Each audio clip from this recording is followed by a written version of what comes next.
So hello my dear students, my name is Anil Sharma and I welcome you all to my YouTube channel। यहाँ पे हम लोग chemistry के 11th और 12th standard के chapters detail में study कर रहे हैं। जेईई नीट लेवल से पूरा चैप्टर कराने की मैं ट्राई कर रहा हूँ। ऑलरेडी 12th स्टैंडर्ड में मैंने 2 चैप्टर खत्म कर दिए। थर्ड वाला चैप्टर है हेलो अल्केन्स एल्केन्स, इसके भी करीबन मैंने 10 वीडियो लेक्चर्स बना दिए हैं। सब्स्टिट्यूशन रिएक्शन क्या होती है, SN1 क्या है, SN2 रिएक्शंस क्या है, एलिमिनेशन रिएक्शन क्या है, इवन रिएक्शन, E2 रिएक्शन, वो सारी डिटेल हमने स्टडी कर ली है। ठीक है, आज के इस वीडियो लेक्चर में हम लोग देखेंगे सब्स्टिट्यूशन और एलिमिनेशन रिएक्शन दोनों में से आइडेंटिफाई कैसे करते हैं कि गिवन रिएक्शन में सब्स्टिट्यूशन होगा या एलिमिनेशन होगा। ये वीडियो लेक्चर करने का रीजन क्या है उसका बता देता हूं। मेन रीजन ये है कि जब कोई रिएक्शन होती है तो उसमें या सब्स्टिट्यूशन होगी या एलिमिनेशन रिएक्शन, ये आइडेंटिफाई करना बहुत डिफिकल्ट होता है। क्यों? दोनों ही रिएक्शन में हम लोगों को चाहिए एक स्ट्रॉन्ग न्यूक्लियोफाइल जो एक पोटेंशियल बेस होता है। यानी अगर सब्स्टिट्यूशन रिएक्शन है तो हम बोलेंगे एक स्ट्रॉन्ग न्यूक्लियोफाइल, एलिमिनेशन रिएक्शन होगा तो हम बोलेंगे एक स्ट्रॉन्ग बेस या weak base, strong base basically. अच्छा, बेस जो होता है वो एक पोटेंशियल न्यूक्लियोफाइल हो सकता है और एक पोटेंशियल न्यूक्लियोफाइल एक बेस होता है, वाइस वर्सा प्रोसेस है। ठीक है, तो ये पहली चीज। दूसरी चीज, इसके अंदर जो मैकेनिज्म होती है वो ऑलमोस्ट मैकेनिज्म सिमिलर है, सिर्फ एंड प्रोडक्ट हमें डिफरेंट मिलता है। तो ये चीज काफी स्टूडेंट्स को कंफ्यूज कर देती है कि मैकेनिज्म ऑलमोस्ट सेम है, सिर्फ एंड में थोड़ा चेंजेस करने से एलिमिनेशन होता है, सब्स्टिट्यूशन रिएक्शन होता है।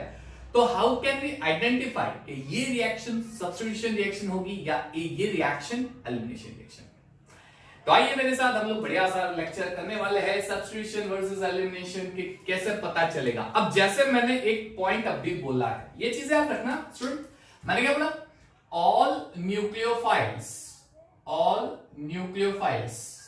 सारे न्यूक्लियोफाइल जो होते हैं, सारे न्यूक्लियोफाइल वो पोटेंशियल बेस होते हैं, एक पोटेंशियल बेस होते हैं। एंड ऑल पोटेंशियल बेस ये एक न्यूक्लियोफाइल की कैरेक्टरिस्टिक्स इंडिकेट कर सकते हैं। All potential base are a nucleophile. Reason क्यों ऐसा? सारे पोटेंशियल बेस एक न्यूक्लियोफाइल हो सकते हैं, सारे न्यूक्लियोफाइल एक पोटेंशियल बेस हो सकते हैं। ऐसा क्यों? तो भैया दोनों में एक चीज कॉमन है। कौन सी कॉमन है? दोनों में रिएक्टिव पार्ट जो होता है वो होता है लोन पेयर। लोन पेयर, दोनों में ही ये रिएक्टिव पार्ट होता है। Lone pair, unpaired electron, unshared electron बोलते हैं, ये रिएक्टिव पार्ट होता है।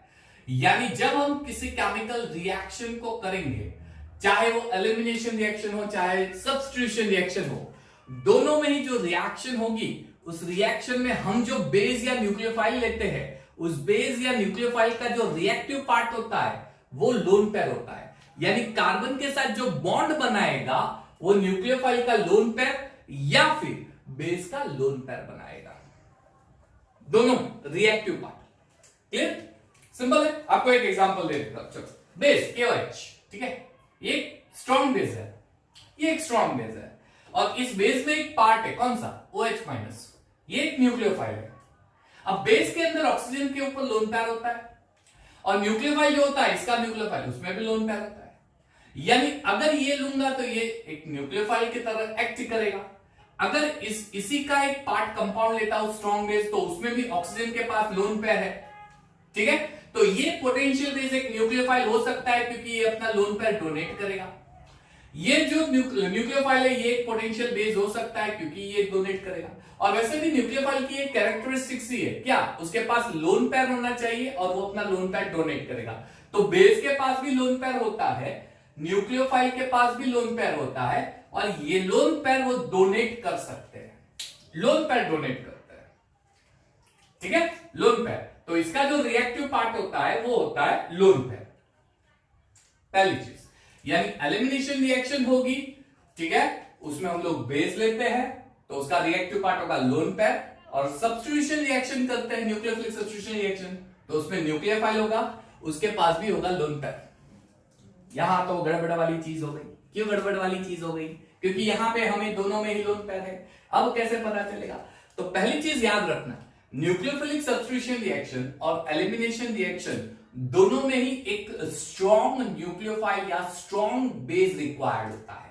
कौन से न्यूक्लियोफिलिक सब्स्टिट्यूशन और एलिमिनेशन, वो भी मैं आपको क्लैरिफाई कर रहा हूं। आपको एक चीज पता है कि जो न्यूक्लियोफिलिक सब्स्टिट्यूशन रिएक्शन होती है वो दो कैटेगरी में डिवाइडेड होती है, एक होती है SN2, एक होता है SN1। सेम में एलिमिनेशन रिएक्शन भी दो पार्ट में होता है, एक होता है E2 रिएक्शन, एक होता है E1 रिएक्शन, ये आपको पता है। अब जो SN2 रिएक्शन होता है उसके लिए हमें स्ट्रॉन्ग न्यूक्लियोफाइल रिक्वायर्ड होता है और SN1 में एक वीक न्यूक्लियोफाइल चाहिए। सिमिलरली E2 रिएक्शन में स्ट्रॉन्ग बेस रिक्वायर्ड होता है और E1 रिएक्शन में एक वीक बेस रिक्वायर्ड होता है। अब जब मैं स्ट्रॉन्ग बेस या स्ट्रॉन्ग न्यूक्लियोफाइल की बात करूंगा तब क्लियरली मेरा मीनिंग ये होगा कि या तो वो SN2 होगा, सॉरी, या तो वो SN2 होगा या E2 रिएक्शन इंपार्ट करेगा। ठीक है, स्ट्रॉन्ग बेस या स्ट्रॉन्ग न्यूक्लियोफाइल, या तो वो SN2 देगा या वो E2 देगा। यानी एक हाईली कंसंट्रेटेड स्ट्रॉन्ग बेस लेंगे तो वो या तो SN2 रिएक्शन देगा या तो वो E2 रिएक्शन देगा। तो यहां पे पहले हम लोग डिफरेंस देखेंगे, कैसे पता चलेगा कि रिएक्शन SN2 है या E2 है। क्यों? दोनों में ही we require highly concentrated strong base. दोनों SN2 E2 दोनों में ही high concentration of strong base required होता है, दोनों में। तो अब हमें कुछ ऐसे फैक्टर्स कंसीडर करने पड़ेंगे जिससे हमें पता चलेगा कि गिवन रिएक्शन में SN2 रिएक्शन होगी या फिर गिवन रिएक्शन में E2 रिएक्शन होगी। दोनों में ही हाईली कंसंट्रेटेड बेस रिक्वायर्ड होता है, हाई कंसंट्रेशन। ऑलरेडी हमने स्टडी कर लिया है SN2 और E2 रिएक्शन दोनों का जो रेट ऑफ रिएक्शन है वो रेट ऑफ रिएक्शन सबस्ट्रेट यानी कि अल्काइल हैलाइड पे डिपेंडेंट है। अगर आपने नहीं देखा है तो मेरा वीडियो लेक्चर नंबर 8, 9, 10 जरूर देख लो। 8, 9, 10 सब 8, 9, 10 सॉरी, वो सारे वीडियो लेक्चर देखो। एक में SN1 है, एक में SN2 है, एक में E1 है, एक में E2 है। पूरा वीडियो लेक्चर आप देख लो। सारे वीडियो लेक्चर्स में हम लोगों ने ये क्लियर देखा है कि अगर SN2 रिएक्शन है तो उसके rate of reaction alkyl halide के कंसंट्रेशन पे डिपेंडेंट होता है और सिमिलरली अगर E2 रिएक्शन है तो उसकी भी rate of reaction alkyl halide के कंसंट्रेशन पे डिपेंडेंट होता है। प्लस कंसंट्रेशन के साथ वो न्यूक्लियोफाइल के सॉरी अल्काइल हैलाइड के कंसंट्रेशन के साथ वो न्यूक्लियोफाइल के कंसंट्रेशन पे भी डिपेंडेंट होता है। यानी गिवन रिएक्शन अगर SN2 होगी तो उसकी रेट ऑफ रिएक्शन दोनों सबस्ट्रेट पे डिपेंडेंट होगी और E1 E2 होगी तो दोनों पे डिपेंडेंट होगी। बहुत कंफ्यूजन चल रहा है, राइट? बहुत कंफ्यूजन चल रहा है। चलिए एक एग्जांपल ले लेता हूं, आपको एक बढ़िया सा एग्जांपल दे रहा हूं। मान लीजिए ये एक क्वेश्चन है Br, यहां पे मैं ले लेता हूं E2ON सोडियम इथॉक्साइड और अल्कोहल के प्रेजेंस में। अब दो रिएक्शन पॉसिबल है, या तो वो SN2 होगा, SN2 यानी न्यूक्लियोफिलिक सब्स्टिट्यूशन, यानी यहां पे जो E2O सोडियम इथॉक्साइड का जो इथॉक्साइड पार्ट है, इथॉक्साइड पार्ट ये न्यूक्लियोफाइल है। तो अगर सब्स्टिट्यूशन होगा तो होगा क्या, ये Br निकल जाएगा और इथॉक्साइड पार्ट Br की जगह ले लेगा। तो समवॉट लाइक दिस आपको मिलेगा। अगर SN2 रिएक्शन होगा तो if it is SN2 reaction, और अगर एलिमिनेशन रिएक्शन होगी तो यहां से Br निकलेगा और बीटा कार्बन पे से हाइड्रोजन निकलेगा, यानी आपको इथीन डबल बॉन्ड मिल जाएगा। वापस समझो, अगर एलिमिनेशन रिएक्शन होगी तो इस कार्बन के साथ जो Br है वो निकाल दो, यानी अल्फा कार्बन का Br निकल गया, अल्फा कार्बन का Br निकल गया और बीटा कार्बन पे से हाइड्रोजन निकाल दो, तो ये डबल बॉन्ड हो जाएगा। ठीक है, एलिमिनेशन। अब यहां पे हम लोग क्या चीज नोट करेंगे, यहां पे जो रेट ऑफ रिएक्शन है वो रेट ऑफ रिएक्शन ये अल्काइल हैलाइड जो दिया है ये अल्काइल हैलाइड पे भी डिपेंडेंट होता है। ठीक है, और ये गिवन न्यूक्लियोफाइल है इसके ऊपर भी डिपेंडेंट होता है, दोनों के कंसेंट्रेशन पे डिपेंडेंट होता है। इसकी मैकेनिज्म देखोगे मेरे प्रीवियस वीडियो लेक्चर में, ठीक है, तो आपको समझ में आ जाएगा। ठीक है, तो ये समझ में नहीं आ रहा है तो पहले वो वीडियो लेक्चर देखो। अरे भाई देखो तो समझ में आएगा कि ये किस तरह से होता है। ठीक है, वो वीडियो लेक्चर देखना पड़ेगा, वहां पे मैंने मैकेनिज्म समझाई हुई है। ओके चलिए, नो इश्यूज, वो देख लेना वीडियो लेक्चर, आपको पता चल जाएगा। तो यानी दोनों के कंसेंट्रेशन पे डिपेंडेंट है, so it depend on the concentration of strong base, alkyl halide तो होगा ही। तो क्वेश्चन ये आता है कि अब अगर E2 रिएक्शन भी दोनों पे डिपेंडेंट है और अगर SN2 रिएक्शन भी दोनों पे डिपेंडेंट है, तो पता कैसे चलेगा कि रिएक्शन SN2 है या रिएक्शन E2 है। चलिए, तो अब हम मेन रीजन पे जा रहे हैं। यहां पे अब हम अपनी जो सस्पेंस वाली पार्ट है वो हम खोलने वाले हैं कि ऐसा क्यों होता है, किस तरह से होता है, कैसे पता चलेगा। तो फैक्टर्स इन्फ्लुएंसिंग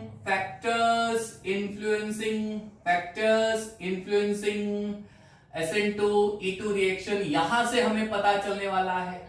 ये फैक्टर्स आपने कर लिए, आपको पता चल जाएगा रिएक्शन SN2 होगी या रिएक्शन E2 होगी, एलिमिनेशन रिएक्शन बाय मॉलिक्यूलर। कौन सा factor? Factor number 1, steric hindrance. Steric hindrance, इस फैक्टर पे से आप आइडेंटिफाई कर सकते हो, इस फैक्टर पे से आप आइडेंटिफाई कर सकते हो कि रिएक्शन SN2 है या रिएक्शन E2 है।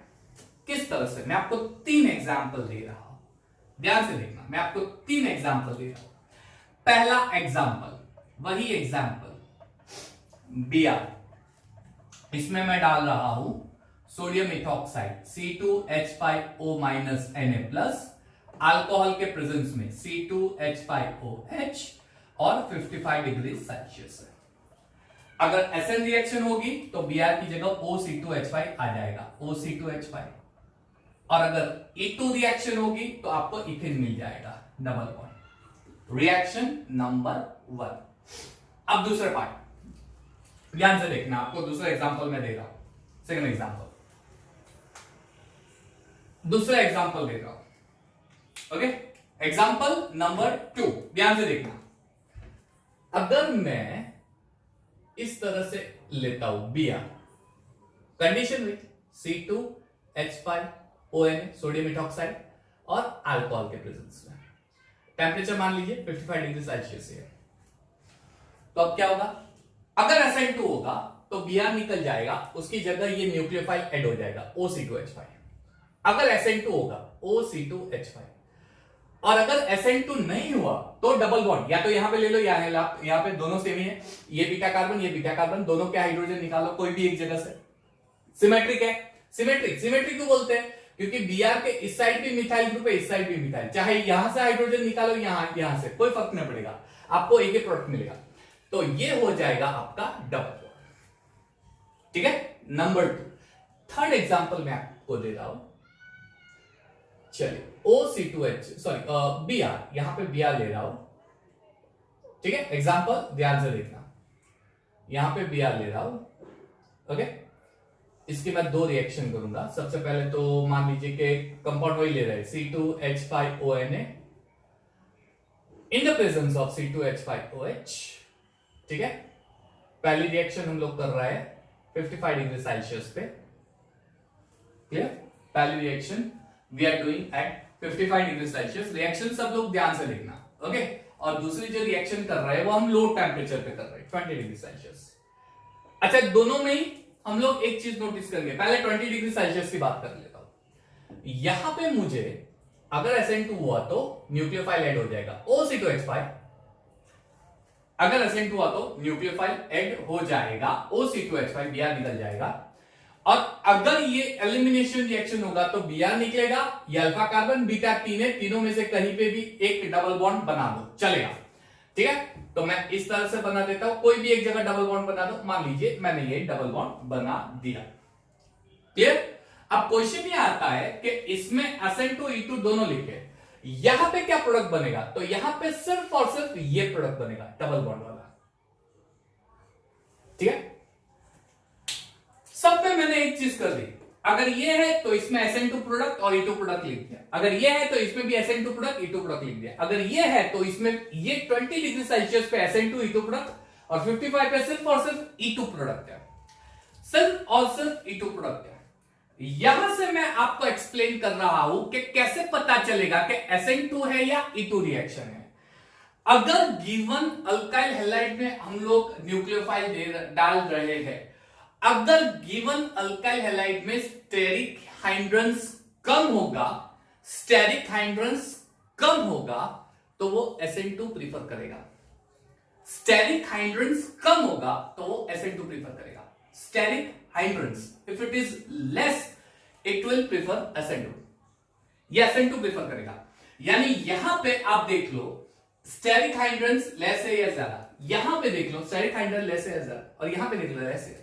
जिसमें स्टेरिक हाइड्रेंस लेस होगा वहां पे ज्यादातर प्रोडक्ट जो है वो SN2 बनेगा, ज्यादातर प्रोडक्ट। क्लियर? ज्यादातर प्रोडक्ट। तो इस केस के अंदर ये SN2 प्रोडक्ट 90% बनेगा और ये इथीन 10% बनेगा। अगर मैं टेम्परेचर और ज्यादा कम कर दूं 55 की जगह 40 डिग्री, तो ये 90 का शायद 95 टू 98 बन जाएगा, और कर दूं 20 टू 25 तो ये 100% SN2 हो जाएगा। 100% जितना टेम्परेचर कम करूंगा।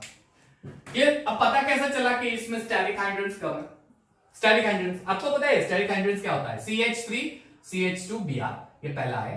CH3 CH CH3 Br, ये दूसरा जो मैंने लिया है ऊपर, और CH3 C CH3 CH3 Br, और ये तीसरा जो मैंने लिया है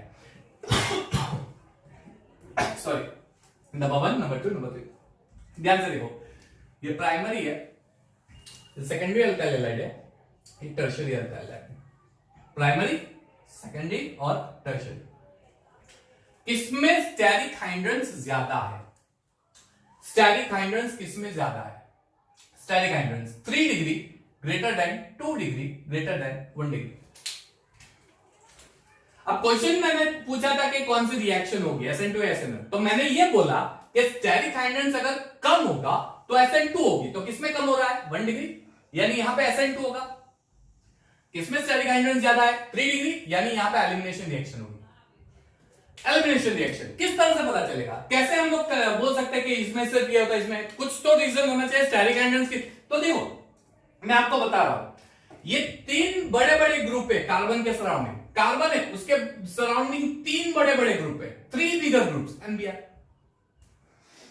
अब यहां से अगर कोई न्यूक्लियोफाइल अटैक करना चाहेगा, 3 बिग ग्रुप है, अगर यहां से कोई न्यूक्लियोफाइल अटैक करना चाहेगा तो ये जो 3 बड़े बड़े ग्रुप है, ये 3 बड़े बड़े ग्रुप इस न्यूक्लियोफाइल को रिप्लेस नहीं करने देंगे और इसे ऑब्स्ट्रक्ट इसको ऑब्स्ट्रक्ट करेंगे, रिपल करेंगे।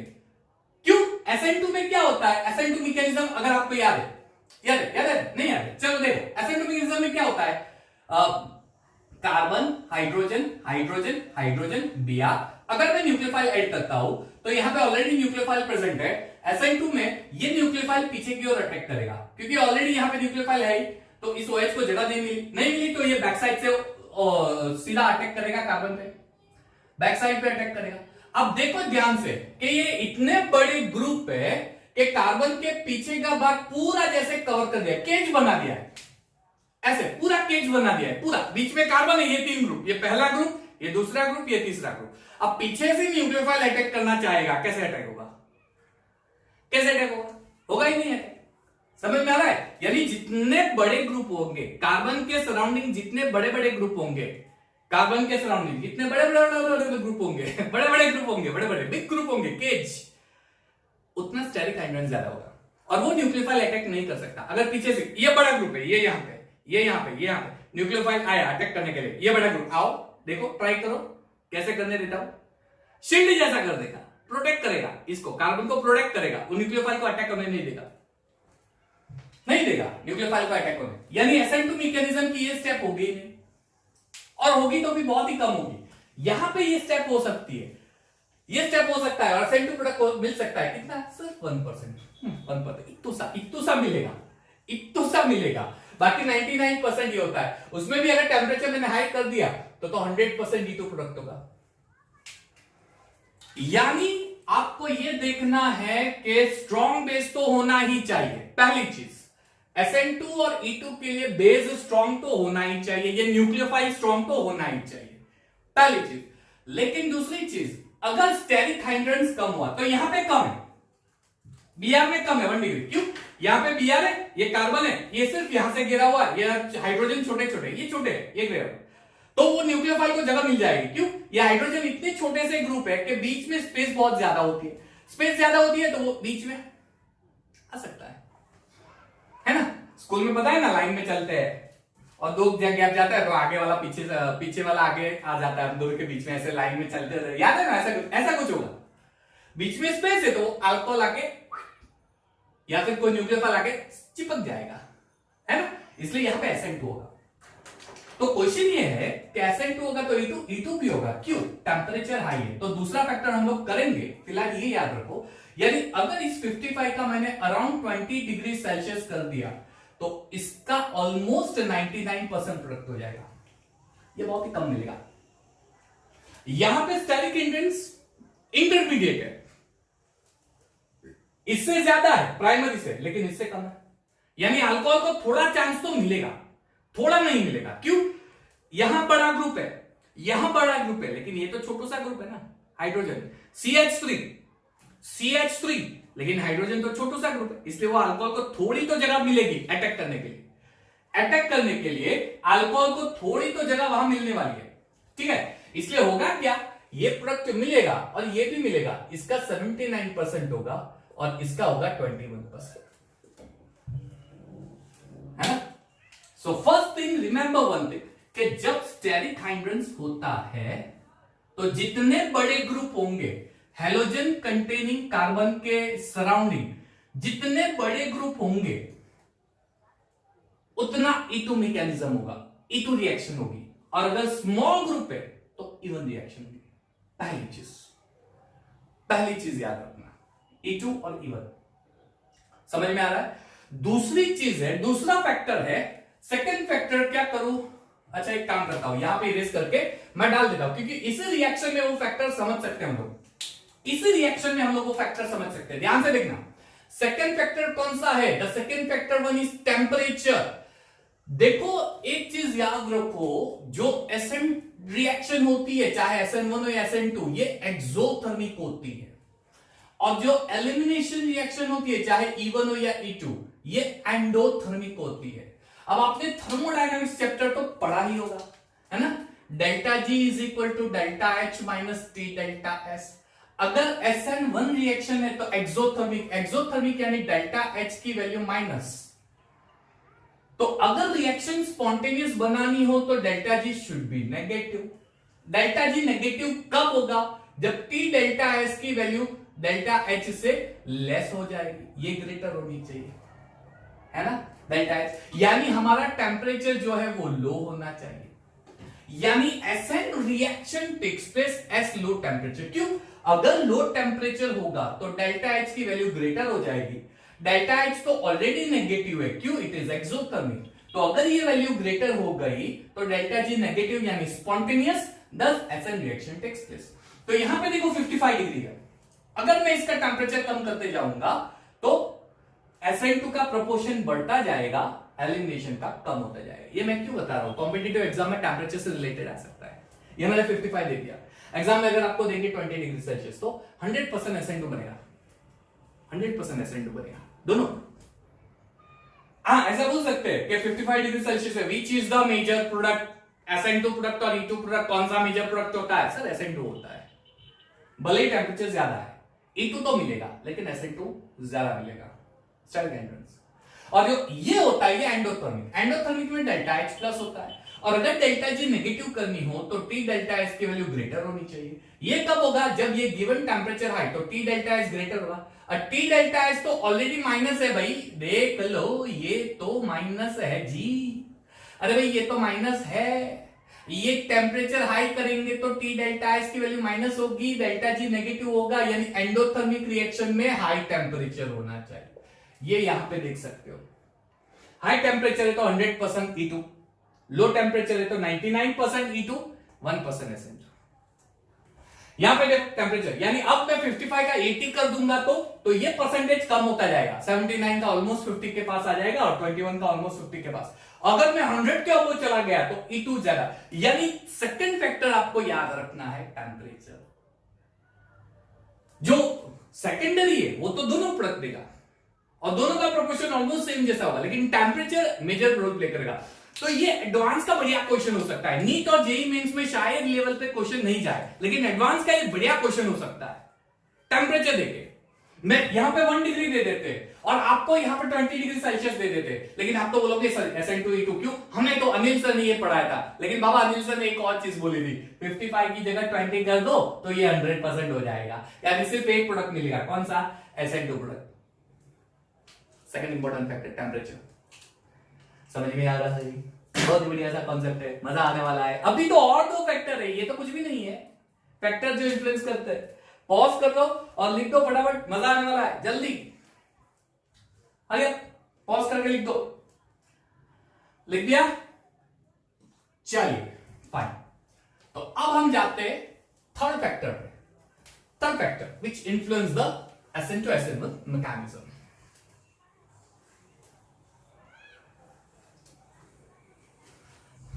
SN2 SN1 मैकेनिज्म को इन्फ्लुएंस करता है थर्ड फैक्टर।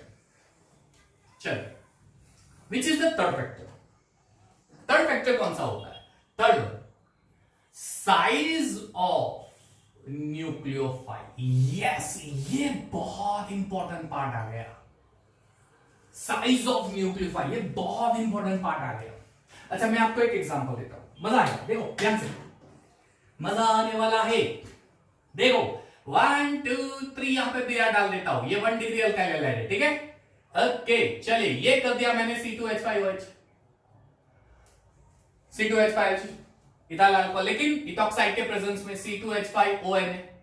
मान लीजिए इथॉक्साइड है, टेम्परेचर मैंने ले लिया 555 degree Celsius, primary alkyl halide है, सो SN2 मैकेनिज्म होगा। तो यहां पे OC2H5 डाल दो, 1 2, यहां पे OC2H5, ठीक है? और यहां पे डबल बॉन्ड करेंगे तो E2 मैकेनिज्म हो जाएगी। Very good. चलिए, सॉरी, ये E2 मैकेनिज्म, ये E2 प्रोडक्ट, ठीक है? चल, तो ऑब्वियसली इसका परसेंटेज ज्यादा होगा, इसका परसेंटेज लेस होगा। SN2 ज्यादा, मोर, और ये लेस। क्यों? क्योंकि ये प्राइमरी है, स्टेरिक हिंड्रेंस कम है, स्टेरिक हिंड्रेंस लेस। अब यहां पे भैया कहानी में मैं ट्विस्टिंग ला रहा हूं। यहां पे ट्विस्टिंग आ गया कहानी में, ध्यान से देखो, मजा आएगा। प्राइमरी अल्काइल हैलाइड है, लेकिन ये बंदा किसी को देखने वाला नहीं है। ये बंदा देखेगा कि मेरे पास न्यूक्लियोफाइल कौन सा है।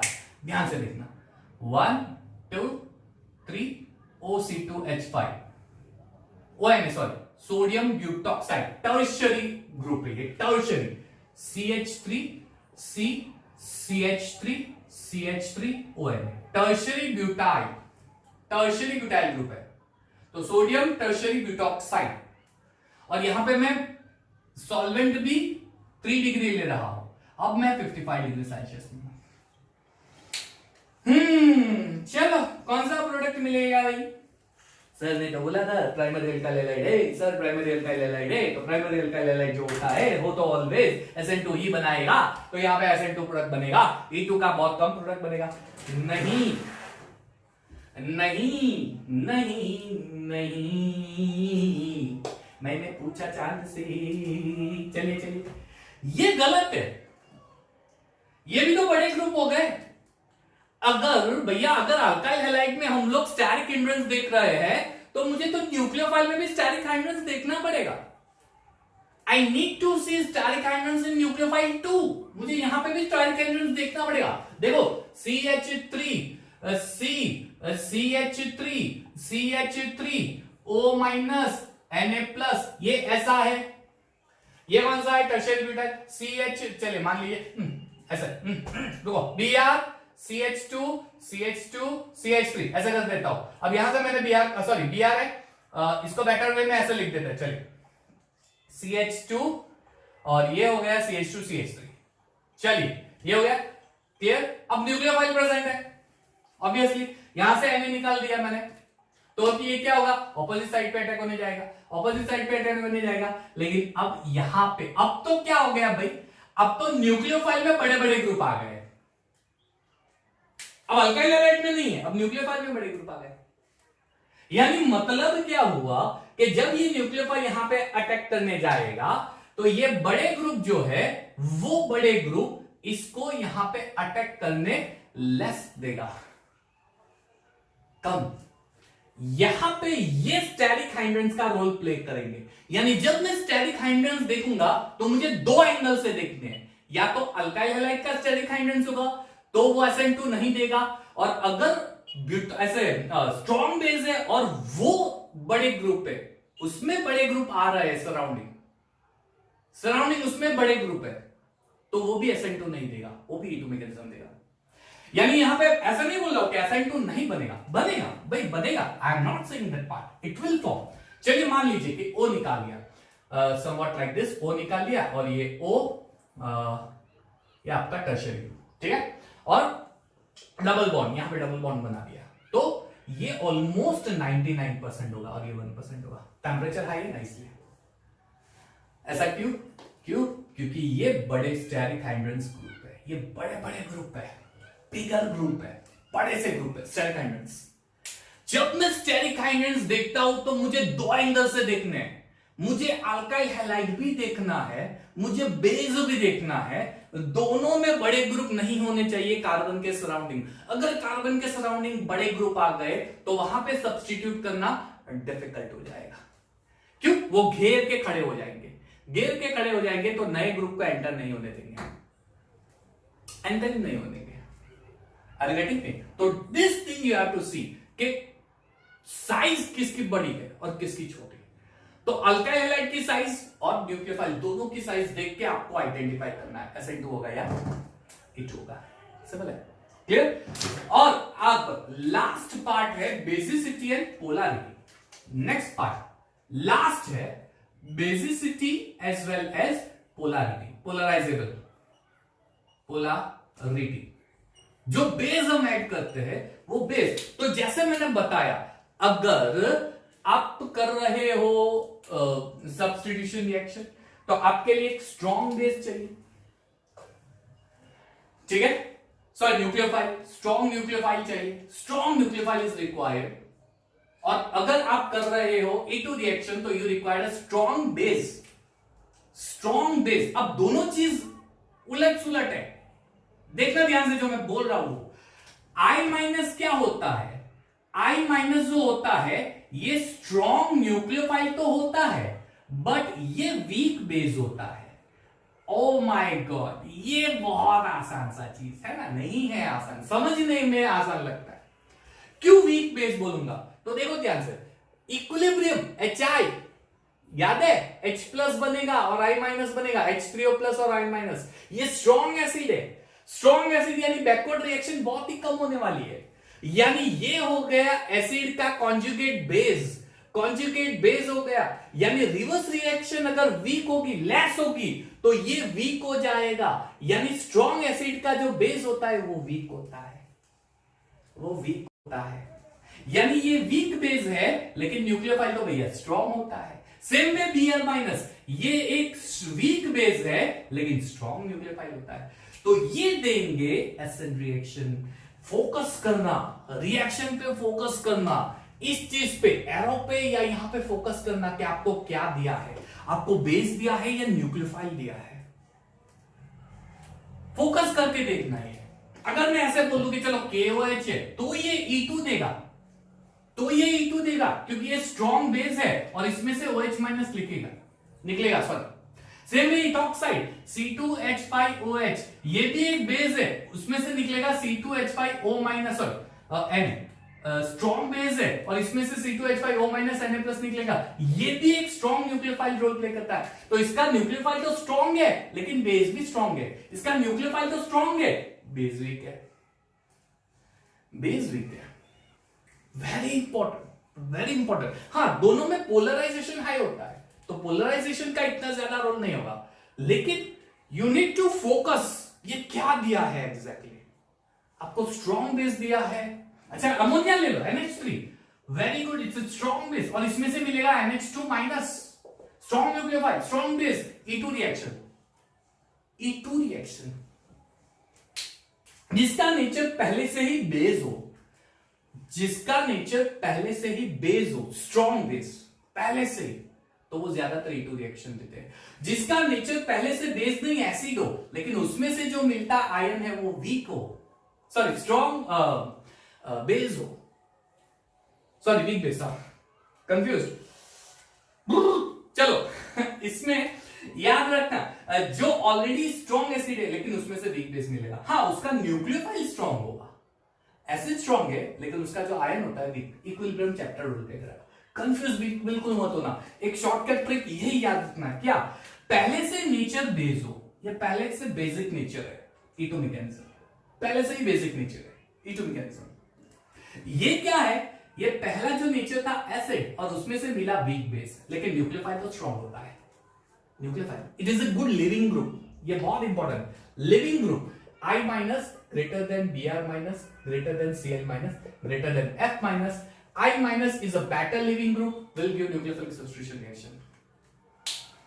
ये लास्ट फैक्टर, ठीक है, ये चीज इंपॉर्टेंट हो गई, कॉपी कर लो फटाफट पॉज करके, then will move on further. Hurry up चल।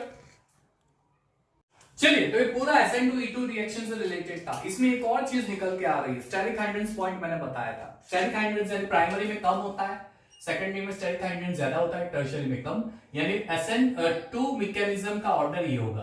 क्यों? क्योंकि इसमें स्टेरिक हाइड्रेंस कम है इसलिए SN2 ज्यादा होगा, इसमें कम होगा। और E2 में स्टेरिक हाइड्रेंस जिसमें ज्यादा होगा वहां पे E2 होगा, तो ऑर्डर रिवर्स हो जाएगा। E2 मैकेनिज्म ये होगा। तो एक काम करता हूं यहां पे ये नोट, क्योंकि अब मैं एक चीज और बताऊंगा आपको। 1 degree greater than 2 degree greater then 3 degree, E2 में 3 degree greater than 2 degree greater than 1 degree, ठीक है। ये ऑर्डर याद रखना, ये सारा ऑर्डर याद रखना। लास्ट पार्ट पे हम लोग जा रहे हैं, लास्ट सेगमेंट। SN1E1 कैसे पता चलेगा? ये तो बात SN2E2 की हो गई। SN1E1, अच्छा SN2 में अगर स्ट्रॉन्ग बेस होता है, स्ट्रॉन्ग न्यूक्लियोफाइल सॉरी, तो SN1 में वीक न्यूक्लियोफाइल। E2 में स्ट्रॉन्ग बेस होता है तो E1 में स्ट्रॉन्ग वीक बेस होगा, ठीक है। तो SN1 और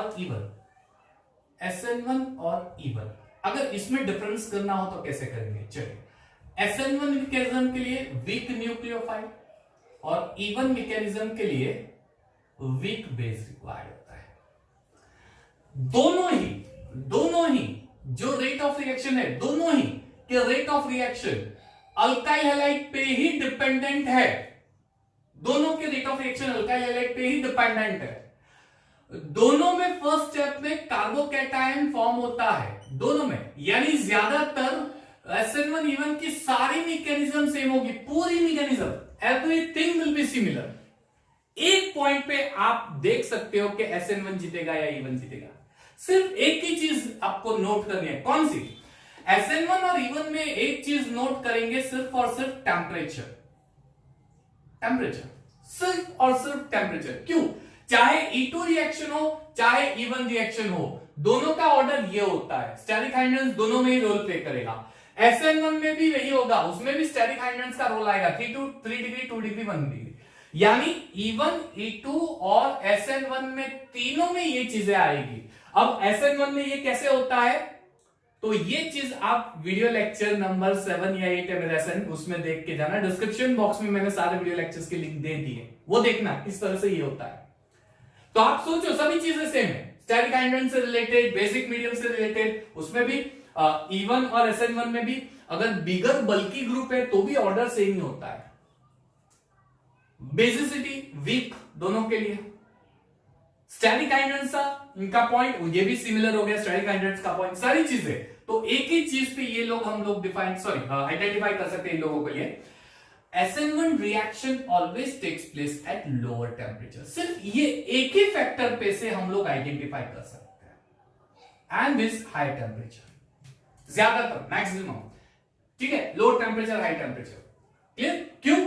SN रिएक्शन अब भी मैंने बताया, SN reaction is exothermic and elimination reaction is endothermic. Delta G is equal to delta H minus T delta S thermodynamics का पॉइंट था। एक्सोथर्मिक रिएक्शन में डेल्टा H नेगेटिव होता है, इसलिए T डेल्टा S की वैल्यू लेस होनी चाहिए। क्यों? ये नेगेटिव होगा, ये कम होगा, तो ओवरऑल आंसर नेगेटिव स्पॉन्टेनियस आ जाएगा। T डेल्टा S लेस कब होता है? जब टेम्परेचर लो होता है, यानी SN रिएक्शन में ये चीज याद रखोगे, टेम्परेचर लो। और E रिएक्शन एलिमिनेशन रिएक्शन में delta G is equal to delta H minus T delta S, endothermic यानी डेल्टा एच की वैल्यू प्लस होती है। अब अगर मुझे डेल्टा जी की वैल्यू माइनस चाहिए तो ये प्लस है, यानी कि डेल्टा एस की वैल्यू डेल्टा एच से ग्रेटर होनी चाहिए क्योंकि ये माइनस है। ये कब होगा? जब टेम्परेचर हाई होता है, यानी हाई टेम्परेचर है तो इवन रिएक्शन, लो टेम्परेचर है तो E2 रिएक्शन। समझ में आ रहा है? ये चीज याद रखना, ये बहुत इंपॉर्टेंट। तो सब्स्टिट्यूशन वर्सेस एलिमिनेशन कैसे आइडेंटिफाई करेंगे, इस तरह के पॉइंट याद रखो। ये सारी चीजें सब्स्टिट्यूशन वर्सेस एलिमिनेशन में, अगर SN2E2 है तो पहला स्टैटिक हाइड्रेंस, SN2E2 में पहला स्टैटिक हाइड्रेंस ज्यादा है तो E2 रिएक्शन, लेस है तो SN2 रिएक्शन। दूसरा टेम्परेचर, लोअर टेम्परेचर होगा तो SN रिएक्शन, हाई टेम्परेचर होगा तो एलिमिनेशन रिएक्शन। तीसरा बल्कि न्यूक्लियोफाइल्स, अगर बल्कि न्यूक्लियोफाइल्स है तो एलिमिनेशन रिएक्शन, और अगर बल्कि नहीं है तो SN रिएक्शन। और फोर्थ वन बेसिसिटी, इसमें सिर्फ और सिर्फ एक चीज हम लोग नोट करेंगे, कौन सा? तो हम लोग देखेंगे टेम्परेचर। बाकी सारी मैकेनिज्म इसमें दोनों में सिमिलर होती है। SN1 और E1 की सारी पूरी मैकेनिज्म सिमिलर होती है। टेम्परेचर पे से आप आइडेंटिफाई कर सकते हो कि SN1 है या E1 रिएक्शन है। तो यहां पे हम लोग सब्स्टिट्यूशन वर्सेस न्यूक्लियोफाइल का एलिमिनेशन रिएक्शन खत्म कर रहे हैं। ठीक है, आई गेस आपको समझ में आ गया होगा। पूरा वीडियो लेक्चर वापस ध्यान से देखना, बहुत इजी है, बहुत आसान सी चीज है ये। क्लियर? तो हम लोग यहाँ पे हमारा वीडियो लेक्चर स्टॉप कर रहे हैं। नेक्स्ट वीडियो लेक्चर जो है वो मेरा कल आएगा, जिसके अंदर हम लोग सारी रिएक्शंस हेलो एल्केन्स की खत्म कर देंगे। एक ही बाकी है, रिएक्शन विद मेटल्स, और ये खत्म होते ही इससे रिलेटेड कुछ एमसीक्यूज या एनसीईआरटी के क्वेश्चंस ऐसे कुछ हम लोग एक वीडियो लेक्चर बना के हैलोजेंस पे चले जाएंगे। ये वीक में हम लोग पूरा हेलो एल्केन्स हैलोजेंस खत्म करने की ट्राई करेंगे और शायद खत्म भी हो जाएगा। ठीक है, सो बने रहिएगा मेरे साथ। Keep watching, yes, take care of yourself, stay healthy, stay safe. Okay, thank you everyone and have a nice day.